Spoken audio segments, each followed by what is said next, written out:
Hello प्यारे बच्चों, जय श्री कृष्णा, जय हिंद। बालाजी कोचिंग क्लासेस में आपका हार्दिक स्वागत है।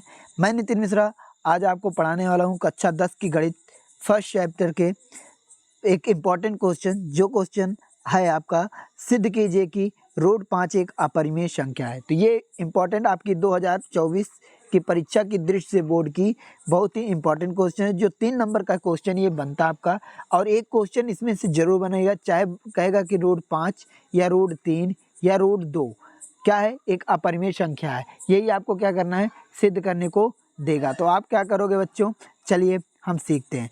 एक ही सीख लीजिए, रूट 5 या रूट 2 किसी के एक ही सीख लीजिए। आप इसके अंक को चेंज करके रूट 2 को, रूट 3 को और रूट 5 को भी सिद्ध कर सकते हो इसी प्रकार। ठीक है, तो चलिए हम चलते हैं अपने क्वेश्चन पर। तो आपका क्वेश्चन क्या है, सबसे पहले कह रहा है कि सिद्ध कीजिए कि रूट 5 एक अपरिमेय संख्या है। तो इसी चीज़ को आपको बच्चों सिद्ध करना है। अगर वीडियो अच्छी लगे तो अपने दोस्तों को भी क्या कर दीजिए, शेयर कर दीजिए, जिससे उनको भी थोड़ा फ़ायदा मिले। तो देखिए क्या है सिद्ध कीजिए कि रूट 5 एक अपरिमेय संख्या है। तो चलिए हम सिद्ध करते हैं। तो सबसे पहले हम मान लेते हैं, क्या कर लेते हैं, माना। क्या माना है, इसके विपरीत मान लीजिए कि रूट 5 एक परिमेय संख्या है। रूट 5 क्या है, एक परिमेय संख्या है। जब रूट 5 एक परिमेय संख्या होगी, रूट 5 एक परिमेय संख्या होगी, आपने इसे क्या किया है, मान लिया है। क्या किया है, मान लिया है। तो देखिए हम किसी भी परिमेय संख्या को p बटे q के रूप में लिख सकते हैं, नहीं लिख सकते हैं, लिख सकते हैं, व्यक्त कर सकते हैं, जहां p q दो क्या होते हैं, पूर्णांक होते हैं। लेकिन ये देखो हम क्या करेंगे, रूट 5 बराबर क्या लिख देंगे, p बटे q लिख देंगे। लेकिन एक शर्त होता है कि q बराबर नॉट जीरो, यानी q का मान जीरो नहीं होगा। अगर q का मान जीरो हो जाएगा तो p बटे जीरो, और p बटे जीरो का मान होता है इनफाइनाइट। तो इसलिए ये क्या हो जाएगा, आपका गलत हो जाएगा बच्चों, है ना।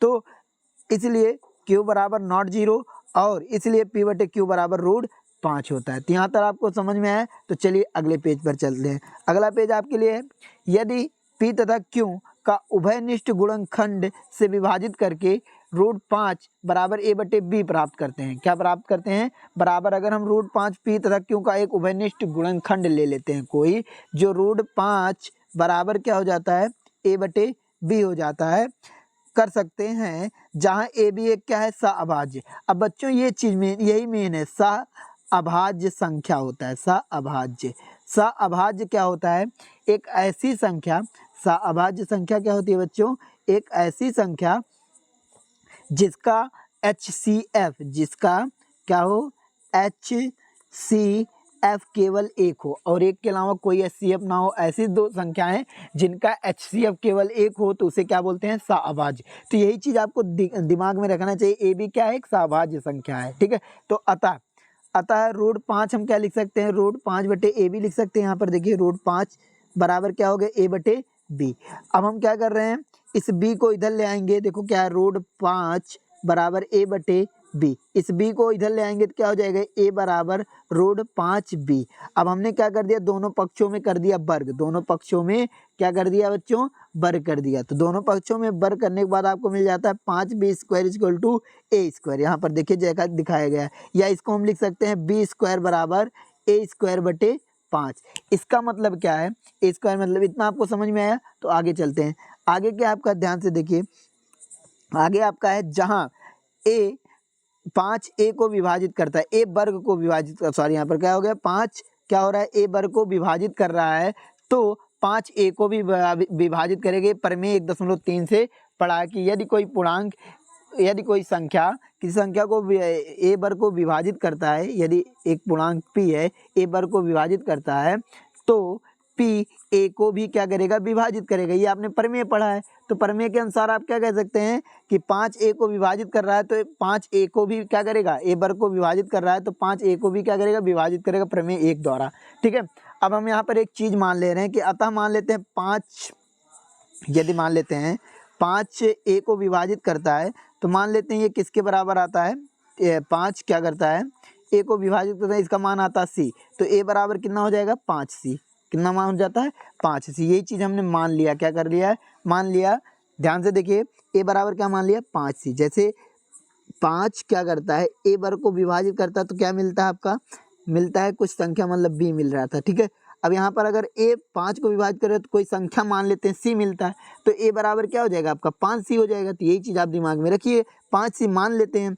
अब क्योंकि a क्या है 5 द्वारा विभाजित होता है, अर्थात a 5 का कोई क्या है गुणनखंड। ये चीज़ देखिए दिमाग में रखिए कि a 5 का कोई क्या है गुणनखंड है, यहाँ पर यानी विभाजित हो रहा है तो ये गुणनखंड है। अब देखो, अब यहाँ पर हम क्या कर देते हैं, 5b² बराबर a स्क्वायर में a बराबर क्या रख देते हैं 5c रखने पर, तो 5b² बराबर a की जगह पर हमने यहाँ पर क्या रख दिया 5c रख दिया, 5c का होल स्क्वायर। तो 5c का स्क्वायर 5 25c का होल स्क्वायर और ये 5b का होल स्क्वायर। 5 को इधर भेज देंगे कट जाएगा, अर्थात कितना हो जाएगा b² बराबर 5c²। अब इसको हम क्या कर देते हैं c² को इधर रखते हैं, यहाँ पर क्या हो जाएगा b²। ठीक है, तो यहाँ पर आपका हो जाएगा c² बराबर b² बटे 5। अर्थात इसका मतलब क्या है, इसका मतलब ये है कि आप यहाँ से बता सकते हो, इसका मतलब क्या है कि जहाँ 5b वर्ग को विभाजित करता है अर्थात 5b को भी विभाजित करेगा। सेम चीज़ वही है जैसे आपने पढ़ा प्रमेय 1.3 से आप ऐसा कर सकते हैं। अब हम क्या कर रहे हैं, समीकरण 1 ही इसको माना था, समीकरण 2 था। देखो वहाँ पर हमने क्या माना था, एक चीज़ ध्यान से देखिएगा, यहाँ पर इसको हमने माना समीकरण 1, यहाँ पर इसको हमने समीकरण 1 माना था और यहाँ पर ये समीकरण 2 बन गया। तो समीकरण 1 और 2 से हम पाते हैं कि 5 a और b दोनों का विभाजित करता है, a और b दोनों को क्या करता है विभाजित करता है, यानी 5 a और b दोनों को क्या कर रहा है विभाजित कर रहा है। समीकरण 1 2 से हमने प्राप्त किया, जिसमें 5 एक उभयनिष्ठ गुणनखंड है। इससे हमारे तथ्य का विरोधाभास होता है, यानी हमने अभी पढ़ा कि a और b क्या है एक सभाज्य, अर्थात इसका एक ही सिर्फ HCF क्या है इसका एक है, इसका उभयनिष्ठ गुणनखंड केवल एक होना चाहिए।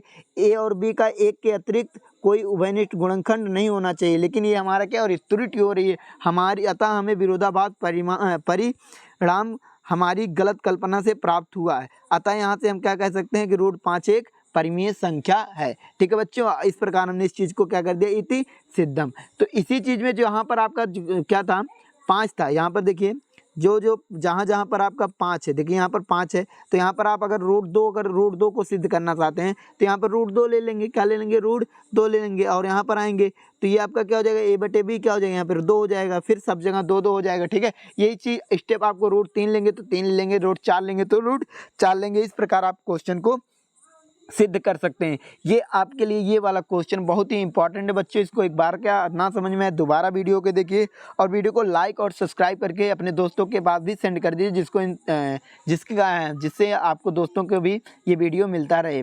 Thank you. इसी प्रकार आपको हम वीडियो प्रोवाइड करते रहेंगे। Thank you for watching.